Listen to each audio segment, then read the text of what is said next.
जो लोग जो शिव जी को भांग चढ़ाते हैं और जो काल भैरव को जो शराब पिलाते हैं, तो वो कहते हैं कि वो पीते ही हैं। बिस्मिल्लाहिर्रहमानिर्रहीम। अस्सलामु अलैकुम वरहमतुल्लाहि वबरकातुहू। वीडियो बहुत ही ज़बरदस्त और बहुत ही इंटरेस्टेड होने वाली है। यही सवाल एक हिंदू ने डॉक्टर साहब से किए हैं, जो ये बच्चा एक पंडित से कर रहा है। तो डॉक्टर साहब ने इसके कैसे जवाब दिए हैं, बहुत ही ज़बरदस्त। और वीडियो को लाइक करें, चैनल पर न्यू आए तो सब्सक्राइब करें। तो चलते हैं वीडियो की तरफ। शिव जी को भांग चढ़ाते हैं और जो काल भैरव को जो शराब पिलाते हैं, तो वो कहते हैं कि वो पीते ही हैं। तो ये क्या सही है? देखो, काल भैरव भगवान नहीं है जी। काल भैरव है जी। और जो शिव जी को भांग नहीं, भगवान शिव को भांग चढ़ती है, इसलिए गांजा नहीं चढ़ता ना। गांजा पीते हैं। गांजा तो पिलाने वाले ना जाने शिव जी का नाम ले लेके शिव जी को बदनाम करते हैं। हाँ। भांग जरूर है। भांग इसलिए कि भांग भगवान शिव के हृदय गले में क्या है कि जहर है। जब समुद्र मंथन का जहर निकला तो शिव जी ने उसे पी लिया। शिव को हम लोग भगवान मानते हैं। जब हम हिंदू शास्त्र पढ़ता हूँ, उनमें लिखा है शिव ने भिक्षा मांगकर अपने पेट पाला और नशे वाला चीज खाता था। तो एक भिखारी और नशे वाले को क्यों हम लोग भगवान माने? मेरा सवाल है, हम लोग श्री कृष्ण को सबसे बड़ा भगवान मानते हैं। जब हम हिंदू शास्त्र पढ़ता हूँ, उन शास्त्रों में लिखा है कि श्री कृष्ण ने शंखचूड़ के बीवी तुलसी देवी को बलात्कार किया। तो क्यों हम एक बलात्कारी को भगवान माने?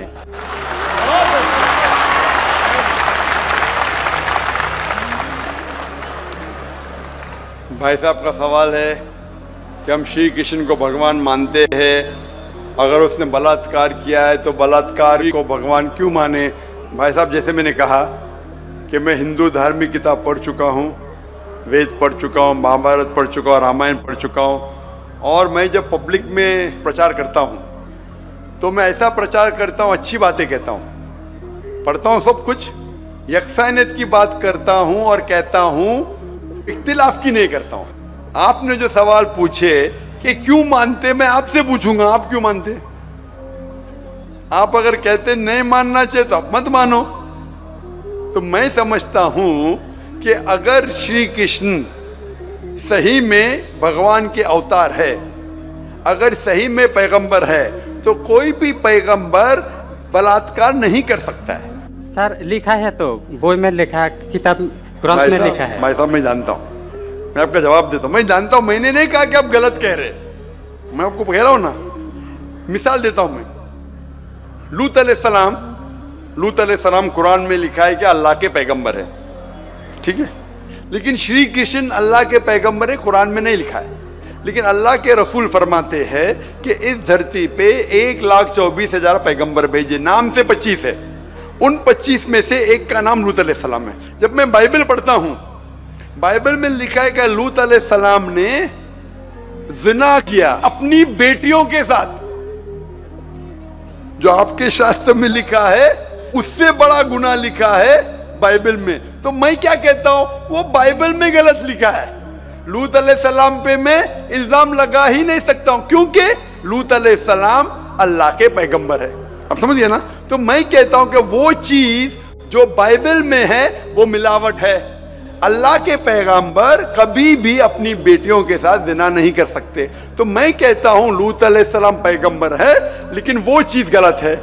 जहां तक कि श्री कृष्ण का सवाल है, श्री कृष्ण का नाम कहीं भी कुरान में नहीं आया है, कहीं भी हदीस में नहीं आया है। लेकिन हमारे पैगंबर मोहम्मद सल्लल्लाहु अलैहि वसल्लम आखिरी पैगंबर फरमाते हैं कि दुनिया में 1,24,000 पैगंबर आ चुके। तो कोई मुझसे पूछता है क्या श्री कृष्ण पैगंबर हो सकते, तो मैं कहता हूं मुझे पता नहीं, हो भी सकते नहीं भी हो सकते। मैं ये नहीं कह सकता हूं कि कृष्ण अलैहिस्सलाम, ये नहीं कह सकता क्योंकि मैं जानता नहीं हूं, बराबर ना। लेकिन अगर है भी तो जितने पैगंबर आखिरी पैगंबर मोहम्मद सल्लल्लाहु अलैहि वसल्लम के पहले आए, वो सिर्फ उन लोगों के लिए थे और उस वक्त के लिए थे। आज तुम्हें मानना चाहिए आखिरी पैगंबर मोहम्मद सल्लल्लाहु अलैहि वसल्लम। तो इसीलिए इस शास्त्र के बारे में मैं जानता हूँ श्री कृष्ण के बारे में, मैं राधा के बारे में भी जानता हूँ, श्री कृष्ण की कितनी बीवियाँ तो भी जानता हूँ। श्री कृष्ण की 8 बीवियाँ थी, बाद में जंग के मैदान में 16,100 बीवियों से शादी किया, कुल मिला के उनके पास थे 16,108 बीवियाँ। कितनी? 16,108 बीवियाँ महाभारत में लिखा है, और उन 16,108 में से राधा उनकी बीवी नहीं थी। और आपने जो कहा वो भी सही है। अभी मैं ज्यादा तफसील से बात नहीं करना चाहता हूँ, लोग कहेंगे जाकिर तनकीद कर रहा है, तो इसीलिए मैं इस बात को कतई नहीं मानता हूं कि ये भगवान की तरफ से हो सकता है। आप समझते ना? अगर श्री कृष्ण खुदा के अवतार है या पैगंबर है, तो कोई भी पैगंबर ऐसा नहीं कर सकता है। आप समझे ना? तो इसीलिए ये चीज मैं नहीं मानता हूं। आप मानते ऐसा कर सकते हैं श्री कृष्ण? किताब में लिखा है तो लिखा है तो, लेकिन आप नहीं मानते हैं। बिल्कुल सही, बराबर। मैं भी नहीं मानता हूं, मैं भी नहीं मानता हूं, क्योंकि कोई भी भगवान के पैगंबर, या अगर पैगंबर जो अच्छे इंसान, पैगंबर तो दूर की बात है, कोई भी अच्छा इंसान बलात्कार कर ही नहीं सकता। पैगंबर तो दूर की बात, आप समझे ना? कोई भी अच्छा धार्मिक इंसान बलात्कार नहीं कर सकता है, तो सवाल उठता ही नहीं।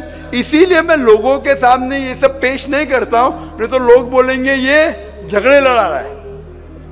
आप समझे ना? मैं झगड़े लड़ाना नहीं चाहता हूं। कुरान में नहीं लिखे क्या, जो चीज यकसा नहीं है वो पेश करके लोग को लेके आओ। कुरान में लिखे जो यकसा है उसके बारे में बात करो, लोगों को करीब लेके आओ। तो मैं आपसे पूछना चाहता हूं कि आप मानते खुदा एक है? पहले और थोड़ा बोलने दो। बोलिए।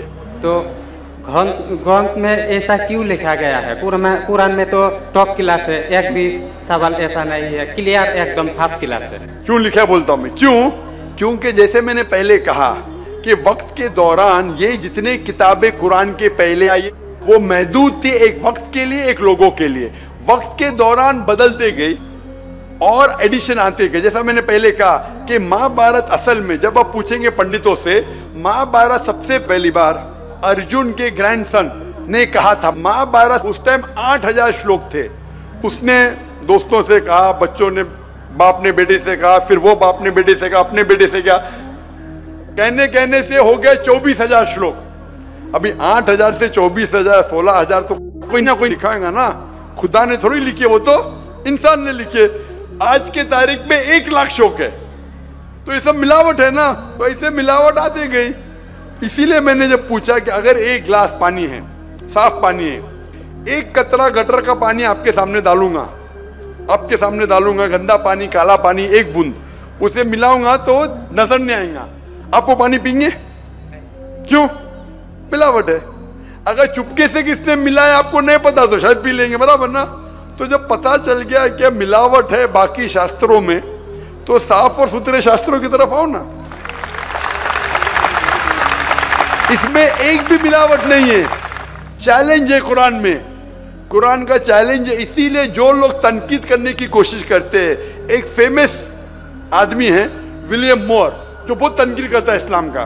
तो ये विलियम मोर ने, जो सबसे ज्यादा कट्टर खिलाफ था इस्लाम के, 200 साल पहले लिखा कि एक वाहिद मजहबी किताब जो 100% अभी तक के हूबहू वही है, जरा भी मिलावट नहीं है, वो था ईसाई। उसने कहा वो कुरान है। तो जो तनकीद करने वाला ऐसा लिख रहा है कि 100% वाहिद किताब जो 100% अभी तक सही है वो कुरान है। तो इसीलिए अगर आपको पता चला कि बाकी किताबों में मिलावट है, तो आप सही किताब की तरफ आ जाओ, कुरान की तरफ। हमको मालूम है, लेकिन लोगों को नहीं मालूम है। तो लोगों को छोड़ो, आप क्यों नहीं पहले मान लेते? आपको मालूम, आपने अमल कर रहे, तो बाकी लोग क्यों अमल करेंगे? भाई लोग तो खराब नहीं देखता है, सिर्फ बोलता है अच्छा है, लेकिन लिखा तो हम शास्त्र क्यों माने? वो तो मैं आपसे पूछता हूँ, आप क्यों मान रहे? फिर सिर्फ उसी तरह। और छोटा एक क्वेश्चन है, 2 मेरा क्वेश्चन है। पूछे। कल लेके आया लेकिन मौका नहीं मिला। ठीक है, अभी मौका मिलेगा इंशाल्लाह। बोलिए, पूछिए। शिव को हम लोग भगवान मानते हैं। जब हम हिंदू शास्त्र पढ़ता हूँ, उनमें लिखा है शिव ने भिक्षा मांगकर अपने पेट पाला और नशे वाला चीज खाता था। तो एक भिखारी और नशे वाले को क्यों हम लोग भगवान माने? भाई साहब, मेरा जवाब वही है। मैं आपके शास्त्र पढ़ चुका हूँ। ये सब मैं तकरीर में बयान नहीं करता हूं, क्योंकि मैं नहीं चाहता हूं दूसरी किताब के बारे में तनकीद करूं। मैं मानता हूं जो आप बोलते बिल्कुल सही है, बिल्कुल सही फरमाते, लेकिन मैं ये सब बात करूं तो दंगे फसाद हो जाएंगे ना। मैं अमन वाला आदमी हूं ना। कुरान में भी नहीं लिखे कि लोगों की तनकीद करो। कुरान में लिखे सूरह अनाम में सूरह नंबर 6 आयत नंबर 108 के वो लोग जो दूसरे भगवान को पूछते हैं, गलत भगवान को पूछते हैं अल्लाह के अलावा, उनको गाली मत दो। बाकी लोग जो सही भगवान के अलावा दूसरे भगवान को पूछते हैं उनको गाली मत दो, नहीं तो जहालत में वो अल्लाह को गाली देंगे। कुरान में लिखा है कि जो बाकी लोग जो अल्लाह के अलावा किसी और ईश्वर को पूछते हैं उनको गाली मत दो, वरना जहालत में वो अल्लाह को गाली देंगे। इसीलिए जो आप बोलते बिल्कुल सही है, मैं कहाँ कहता हूँ गलत है। इसीलिए मैं आपको कहता हूं कि सब चीज अगर गलत है तो आप सही रास्ते पे क्यों नहीं आते। आ गया, हम दो भाई एक साथ, दो भाई साथ में, माशाल्लाह, दो सवाल दो भाई। अच्छा, माशाल्लाह। भाई आपका नाम क्या है? आपका नाम क्या भाई? मेरा नाम सुब्रत पाल है। और आपका नाम? टोपू पाल। टोपू पाल, माशाल्लाह। दो पाल इधर आ गए, माशाल्लाह। आप दोनों मानते कि खुदा एक है? जी हाँ। आप दोनों मानते कि बुत परस्ती गलत है, मूर्ति पूजा गलत है? जी हाँ। आप मानते मोहम्मद सल्लल्लाहु अलैहि वसल्लम आखिरी पैगंबर है? जी हाँ। आप मानते? आपको कोई भी जबरदस्ती कर रहा है इस्लाम कबूल करने के लिए? नहीं। कोई भी जबरदस्ती नहीं। कोई भी दबाव है? नहीं। आप अपनी मर्जी से करना चाहते? Yes sir. कोई भी रिश्वत दे रहा है? नहीं। इंशाल्लाह। तो मैं अरबी में कहूंगा, आप उसे दोहराइए। अशहदु अशहदु अल्लाह अल्लाह इलाहा इलाहा इल्लल्लाह इल्लल्लाह व अशहदु अन्ना मुहम्मदन अब्दुहु व रसूलुहु। मैं शहादत देता हूँ कि अल्लाह के अलावा कोई माबूद नहीं और मोहम्मद सल्लल्लाहु अलैहि वसल्लम उसके पैगंबर और बंदे हैं। माशाअल्लाह। अल्लाह